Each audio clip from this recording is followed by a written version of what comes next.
Okay, so we have finally come to a new chapter, differentiation.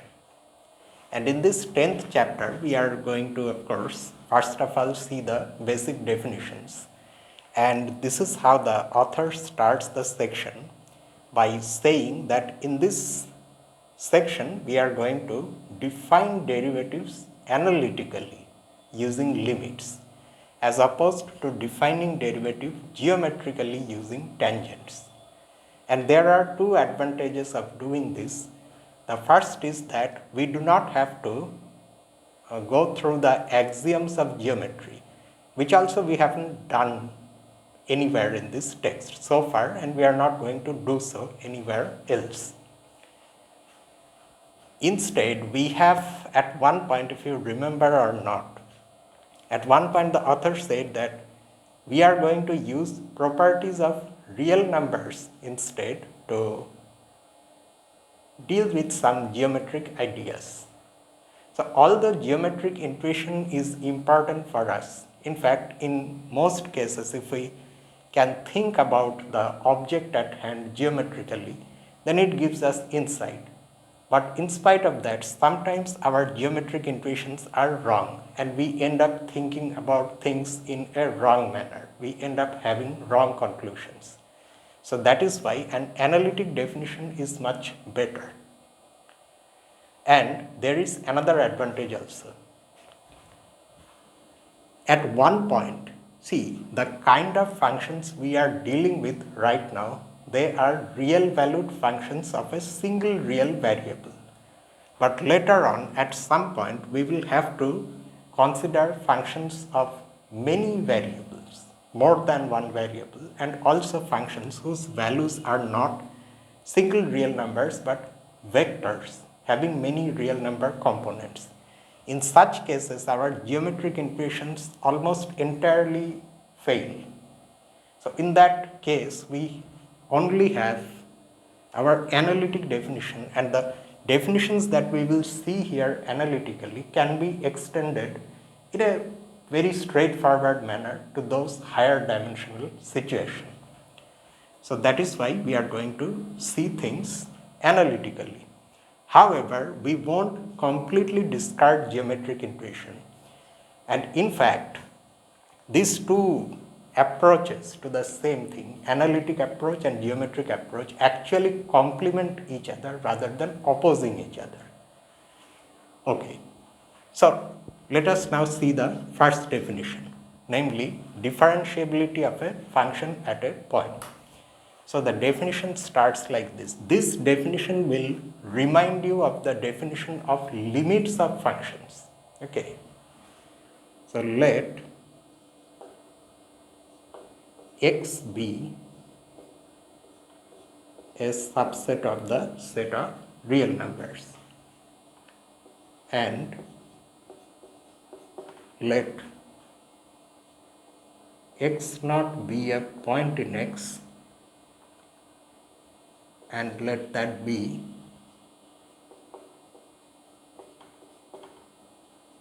a limit point of x as well. That is, x naught is an element in x, and also additionally it's also a limit point of x. Let's recall, okay, the definition of limit points. What this says is that if you consider an open interval, any open interval containing x naught, any open interval in R containing x naught, that is this, any open interval whatsoever, then there must exist an element x in x such that x belongs to the open interval, chosen open interval, and x is not equal to x naught. So you already know there is a difference between the notion of limit points and the notion of adherent points.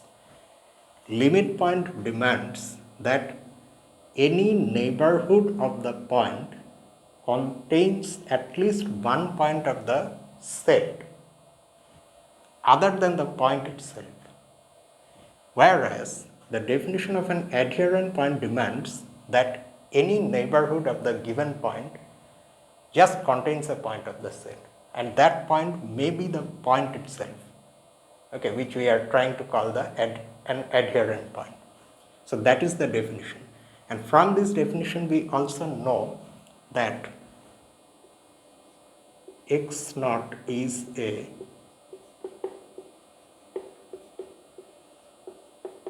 limit point of x if and only if x naught is an adherent point of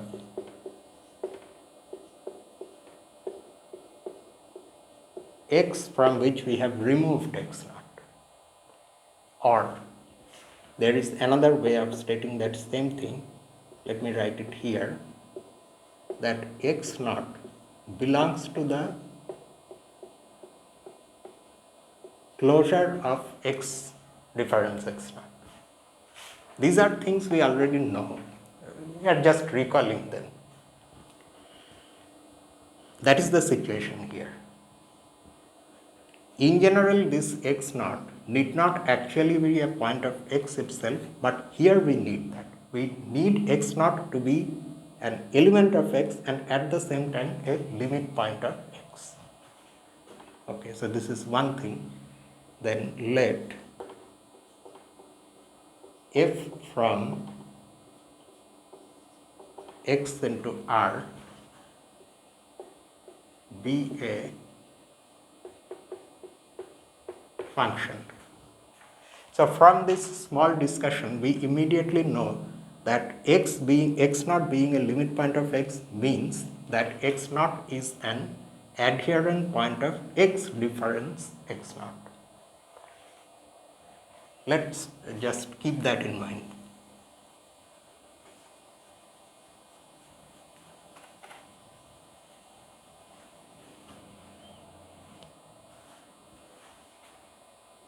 If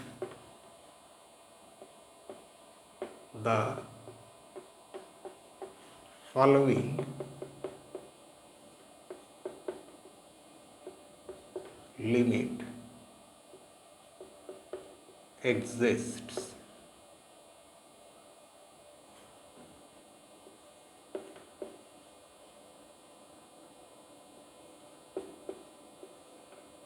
I should have written it more carefully,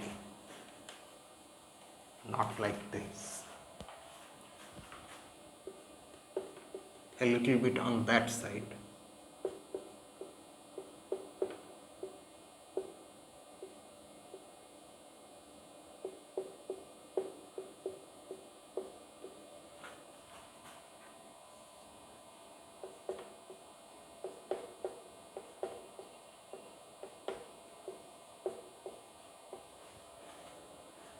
Exists and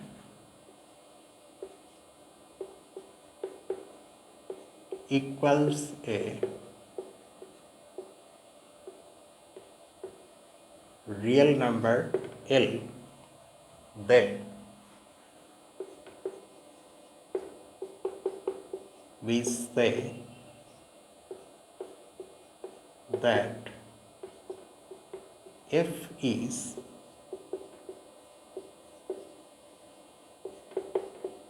differentiable at x naught on x.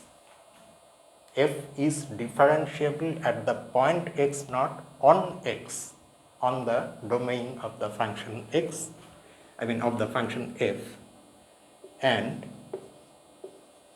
has derivative L, and we denote this by writing f prime x naught equal to L, that special limit L has been given this name, this notation, f prime of x naught, and it is called the derivative of f at x naught on x, that is understood, it will be there in the background. Whenever you are given f, that x will be given or will be chosen by you. Now let us go back to the actual limit itself. Why do we need this? Why do we need x naught to be a limit point of x? We see that when that is the case, then x naught is an adherent point of this set. And if you go back to the actual definition of limits of functions, there you will see that we need the point to be an adherent point of the set over which you have the function defined, in order for the limit itself to be meaningful, because we have already seen previously what can go wrong if the point at which we want to calculate limit or want to know if the limit exists is not an adherent point. Then all sorts of strange and unintuitive things can happen. We don't want that. So that is why we want x naught to be an adherent point of x difference x naught, and that amounts to having x naught as the limit point of x. Same thing, same meaning. However, why do we need to remove x naught? That is because of this denominator. In order to have this ratio well defined, the denominator should be non-zero, and that's why you can take other x but not x naught. However, we also need x naught to be a point in the domain of f, because otherwise this term will be meaningless, f of x naught. Okay, so that is why the setup is like this. And whenever we have all these things and also the limit exists means it has a real number value L, then we say that f is differentiable at x naught on x and has derivative equal to L, and express this entire thing by writing this. But if any one of these things fails, if the above limit does not exist, that can also happen in spite of having x naught as a point of the domain and also a limit point, the limit itself may fail to exist.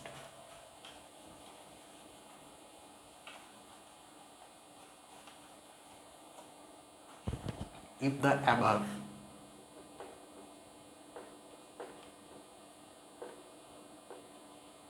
limit does not exist, or if x naught is not a limit point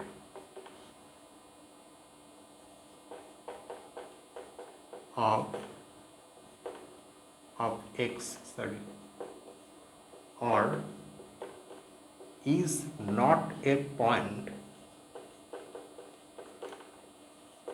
not a point of x means does not belong to x, then f is not differentiable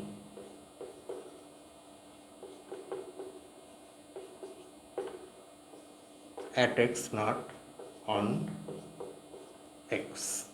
Okay, and then f is not differentiable means this is the meaning we are attaching to the status of f being or not being differentiable. Okay, this is the, by definition, f is not differentiable in such cases. And we leave the symbol f prime of x naught undefined in such situations. Okay, so this is the definition of a function being differentiable at a point and the definition of its derivative also. Okay, now let's come to a remark. The next item is a remark which immediately addresses these things only, what we have just now discussed. Remark.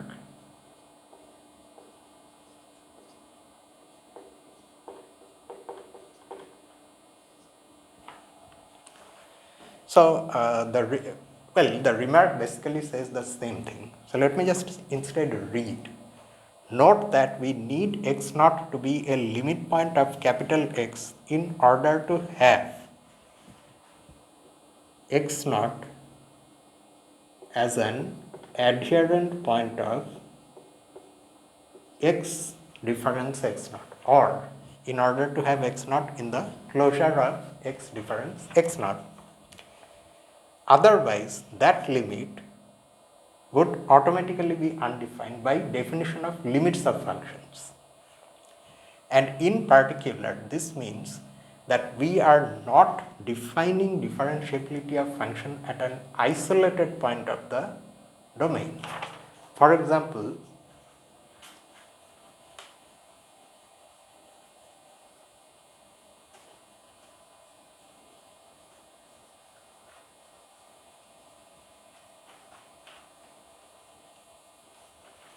well, there is a very subtle thing here. I'm coming to that, okay. In particular,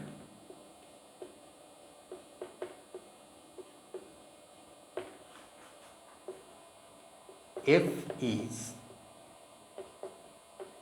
not differentiable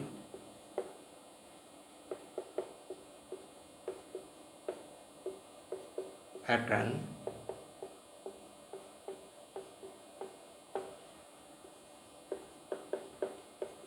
isolated point of its domain.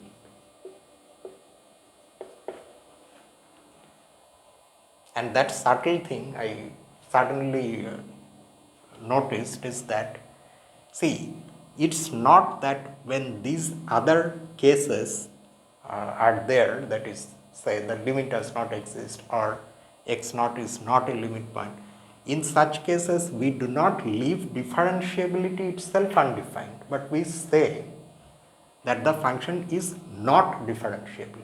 Okay, in the other cases, by definition the function is not differentiable. It's not a situation like you cannot say anything about differentiability of f. No, it is not differentiable.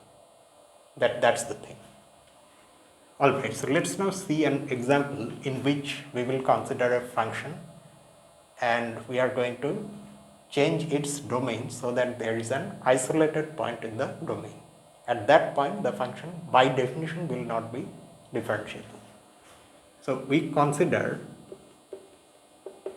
the familiar function, very simple,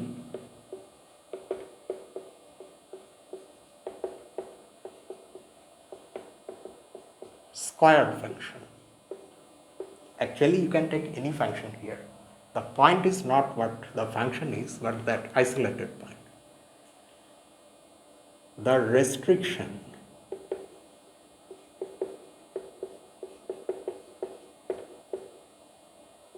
f restricted to x of f to this x, which is, well, I don't want to take something which the author has not taken. Tau has taken this x. If you restrict your ordinary square function to this domain, that is also a legitimate function. So you are considering only squares of these real numbers, where you have this closed interval and with that you have the union of that single 3. So the restriction of f to this is not differentiable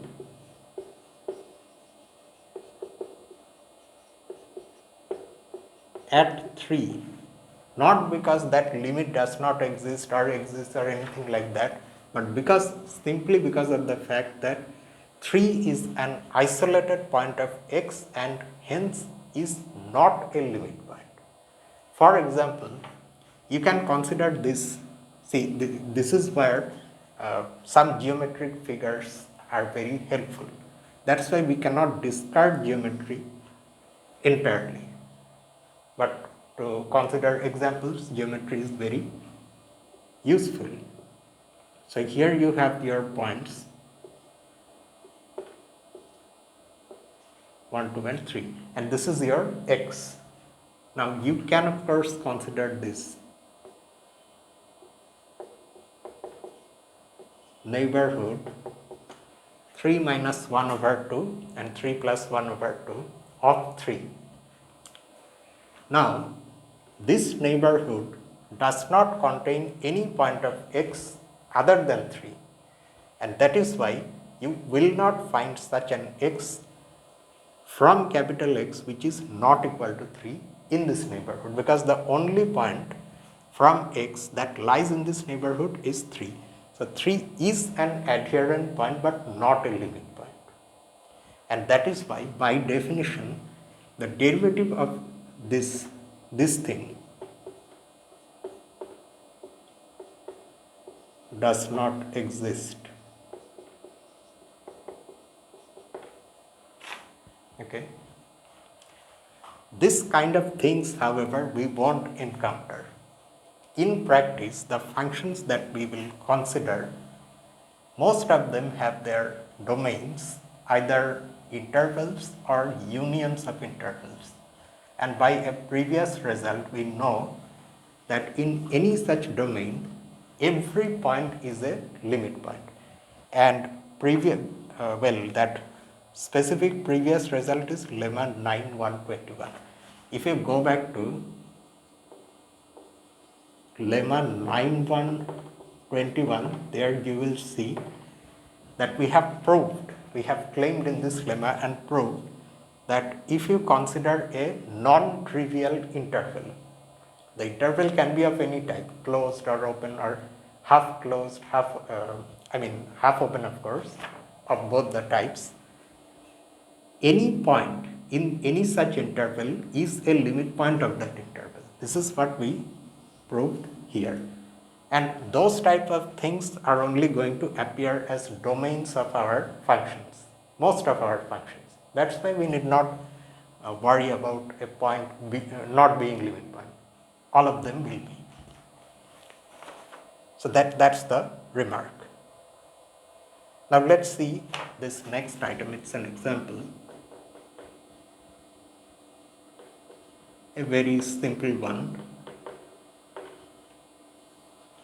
Here basically we are again considering the square function. This time not restricted but the original one, the full one.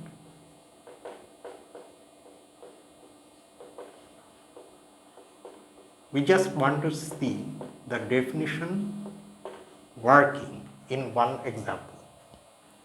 So this is our function. And let x naught be any element in R. Obviously, x naught is a limit point of R.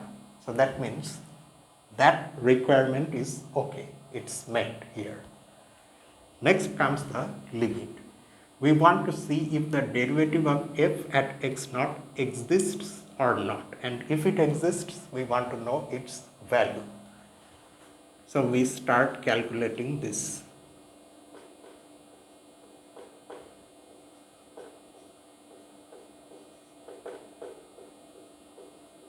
We have to be rather careful with these things, okay? Because if you fail to write any of this, the meaning will change. F of x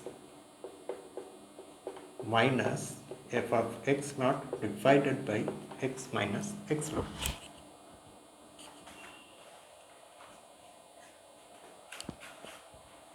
Okay. So this becomes what?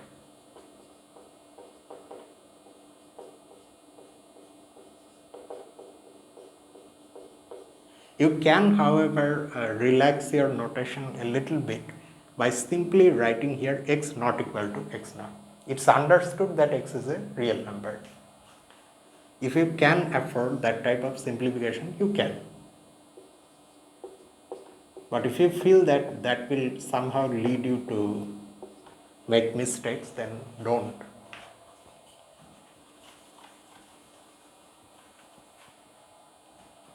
Alright, now in this expression, of course, the numerator factorizes as x plus x naught times x minus x naught, and then x minus x naught can be cancelled from the numerator and denominator. Why?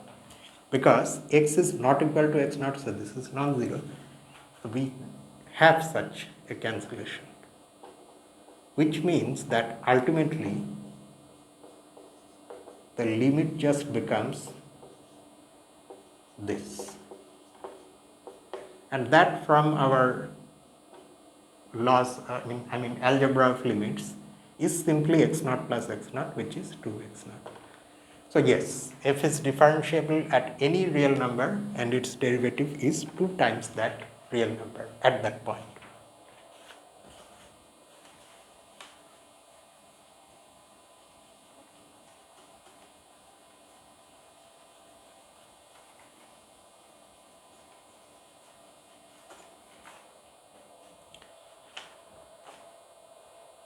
And then there is another remark. No matter how insignificant these remarks may seem, but they are important in one way or another. What this remark says,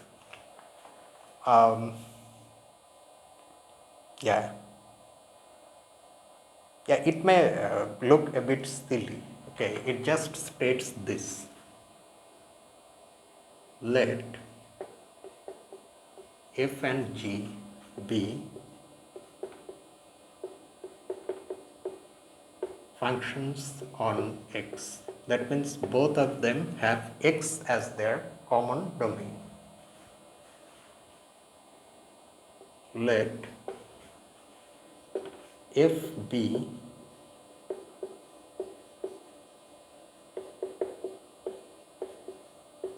differentiable at x naught. On x, of course, let me mention that also. Say this is also given. Also, let f and g be identical. That is, they are actually the same. Then g is also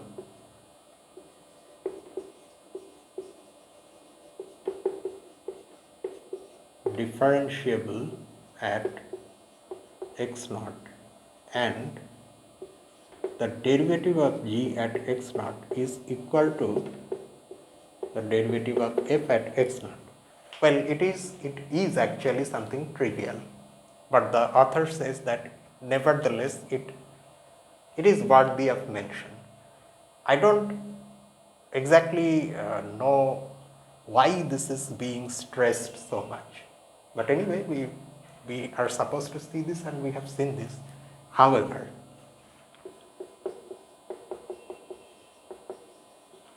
if we only have, say we have all these things and f is differentiable at x naught, but this condition is not fully there, f and g agree at only one point, then it's not necessary that g also be differentiable at that point, and even if it is, its derivative need not be equal to that of f at that point. So if we just only have this, then it's not necessary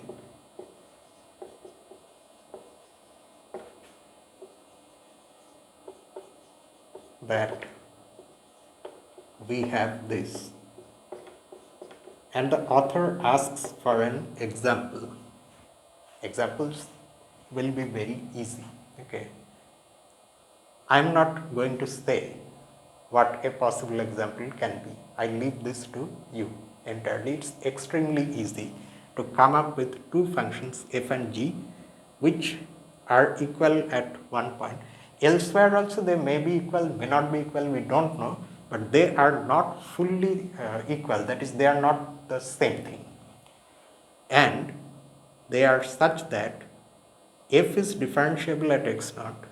Try to create a situation in which either g is not differentiable at x naught, for some specific x naught of course, according to your convenience you can choose x naught, such that either g is not differentiable at x naught, or even if it is, the derivative is not f prime of x naught. Okay, so you please try to do this. We move on.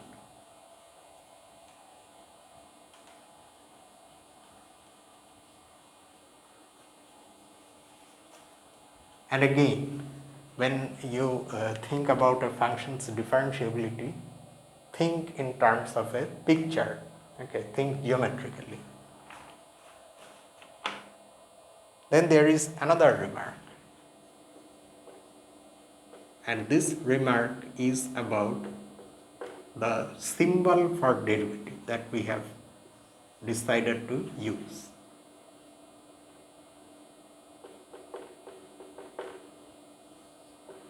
Say you have a function, there is no point writing everything formally, and x naught is the point of x such that you have f is differentiable at x naught. Then we have decided to use this notation to denote the derivative of f at x naught, but you are of course also familiar with other notation. For example, this. However, the author says that this kind of things can create confusions in some situation. For example, if your f is this function, what we have been considering, our ordinary square function, then you know that this is equal to 2x at any real number x. We have just now done that in example 3. However, if you consider another function which is also actually the same thing, square only, however, this y in some sense is independent of the variable x. Maybe x and y are variables which have been used in other places, okay, in some other situations, and they are independent of each other. They are coming from somewhere else. If I tell you that, okay, let us write this with a new variable, you would immediately object. You would say, why? What is the need?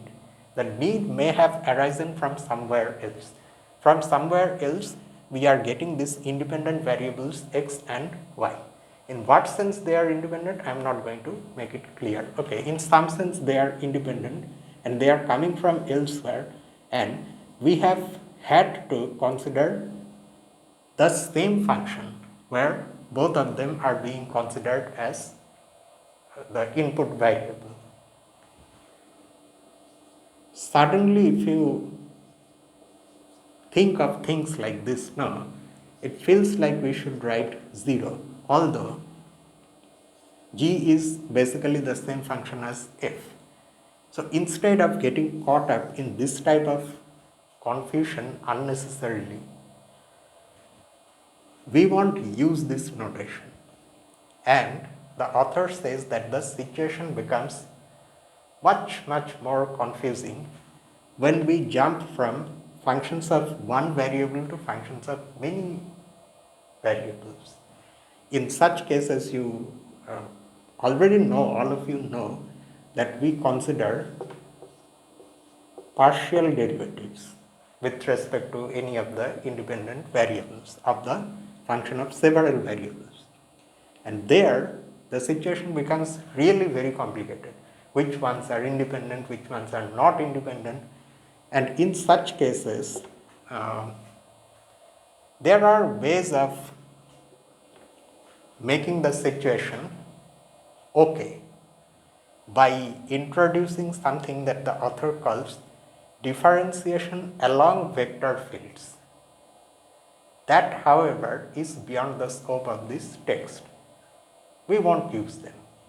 And we will, because of that, we will avoid this type of notations altogether. For us, no, there is no df/dx. Maybe there is, but we don't care. We will continue to write f prime.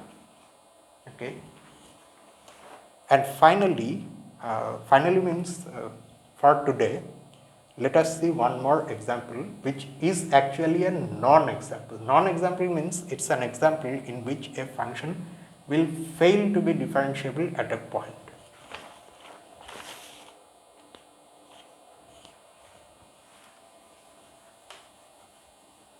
And that is the classic absolute value function example, the easiest one.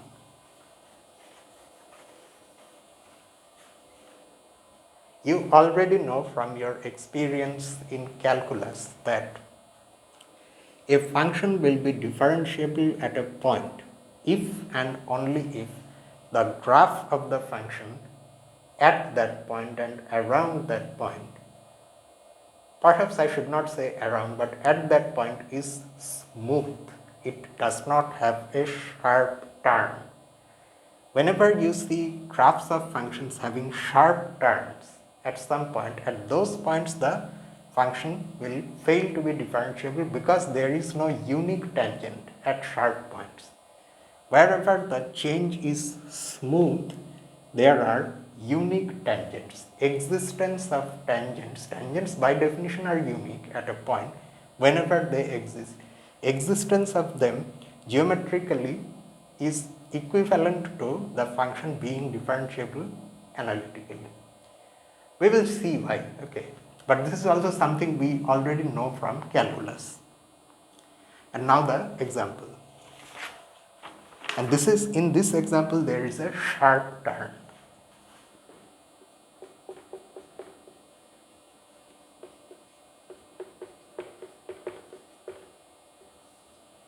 So the function we are going to consider is just this.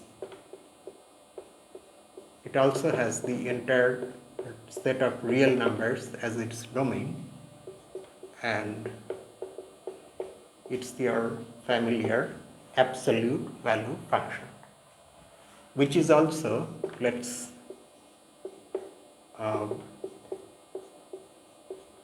write the meaning of this. It is by definition x if x is non-negative and minus x if x is negative. And we want to know if this function is differentiable at 0. Is 0 a real number? Yes. Is it a limit point of the set of real numbers? Yes. So that means we can consider this limit. The limit that we need to consider to see if our function is differentiable at 0. Okay.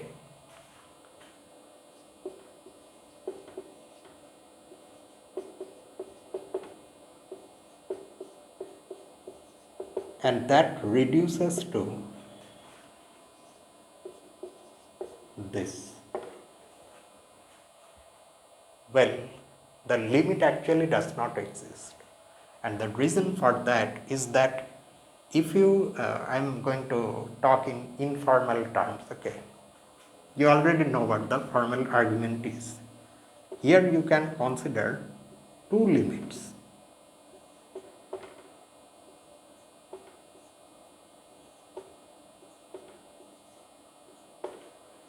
One of them is this, which we also sometimes called the right hand limit. In fact, this whatever we are going to do here, we are going to calculate the right hand limit and the left hand limit, show that they are different and hence the limit does not exist.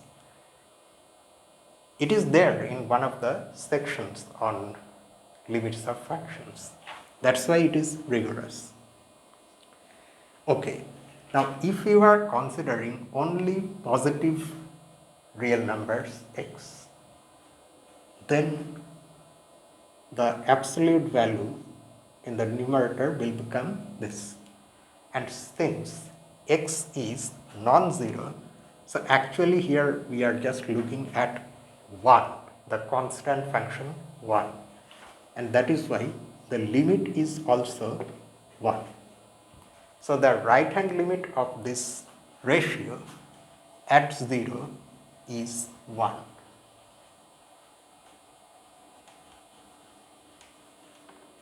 And the left hand limit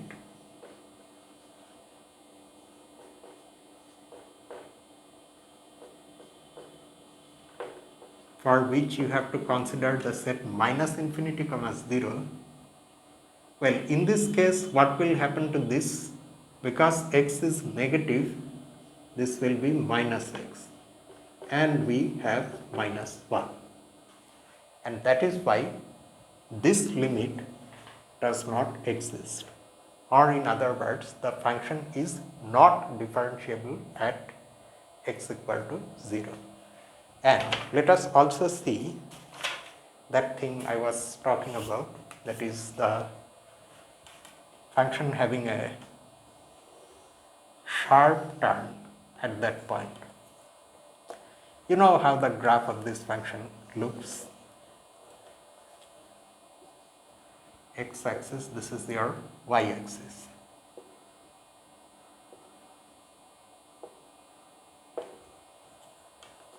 The graph looks roughly like this. I say roughly because there may be mistakes in drawing it. It's not perfect. These two lines are perpendicular to each other. And the graph just extends on this side and on this side indefinitely.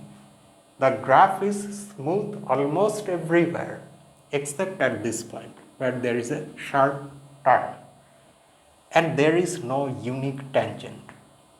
Whenever you have a smooth turn at a given point, there is a tangent and only one tangent. And in fact, whenever you have a tangent, by definition, it's unique. Here we do not have that. And in such cases, the function fails to be derivative, fails to have derivative. This is why differentiability is equivalent to having tangents at that point where we are trying to see if it's differentiable or not. So let me just stop here itself. There are other things. After this, we will see that if a function is differentiable at a point, then around that point, the function can be approximated by another function which is linear, and that is Newton's approximation. So with that, we will start the next analysis video and we will see what comes after that. So that's just it for tonight. So see you in the next upload. Until then, this is me, Lucifer, from A Mathematical Room. Have a nice night.